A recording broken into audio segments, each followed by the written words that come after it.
एक ही स्रोत से निर्गत होने के कारण प्रत्येक मानव समान है। मानव समानता सबसे बड़ा सत्य है, इसके विपरीत मानव असमानता सबसे बड़ा असत्य है। समानता की अनदेखी जो मनुष्य जाने अनजाने करता है उसे सत्यता से विमुख करती है, दूसरे शब्दों में उसे असत्यता की ओर प्रवृत्त करती है।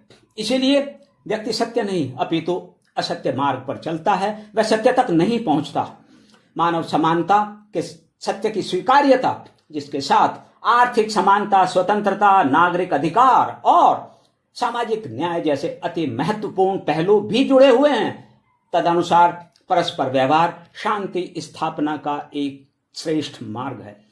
प्रत्येक व्यक्ति में क्षमता, लगन, कार्य के प्रति रुचि, गंभीरता या उत्सुकता आदि न्यूनाधिक हो सकती है, लेकिन एक ही मूल से उत्पन्न सभी जन किसी भी प्रकार के भेदभाव के बिना आत्म उन्नति और संपन्नता के लिए समान अवसरों की प्राप्ति के अधिकारी हैं। सभी को अपने जीवन को अच्छा और सम्मानजनक बनाने का अधिकार है।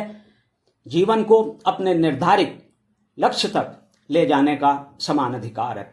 इससे किसी को वंचित करना निसंदेह उसके समानता के शाश्वत अधिकार का अतिक्रमण करना है, उसे असमान बनाना है, और यह स्थिति शांति मार्ग को अवरोधित करती है। दूसरे शब्दों में शांति स्थापना के मार्ग की सबसे बड़ी बाधाओं में से है। यह सत्यता है कि जिस समाज अथवा देश में जिस स्तर तक व्यवहारों में मानव समानता होगी और बिना भेदभाव के सजातियों को समान रूप से अवसरों की प्राप्ति होगी, वहां उस स्तर तक सौहार्द के साथ शांति रहेगी। समानता और शांति की अंतर संबद्धता को इस स्थिति से भली भांति जाना और समझा जा सकता है। हमें यह भी समझ लेना होगा कि समानता कोई स्वप्न या कल्पना नहीं है। जो इसे एक कल्पना या स्वप्न के रूप में लेते हैं उनका ऐसा विचार ठीक नहीं है। समानता एक स्वाभाविक सार्वभौमिक सत्यता है। समानता को असमानता में रूपांतरित करने वाले हम मनुष्य ही हैं।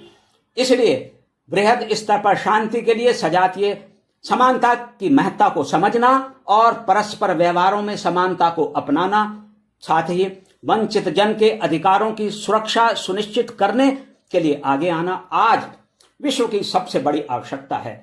यह उन लोगों का प्रमुख उत्तरदायित्व भी है जो पृथ्वी पर शांति और प्रगति चाहते हैं, एक शांतिमय विश्व की स्थापना के लिए प्रयास करते हैं।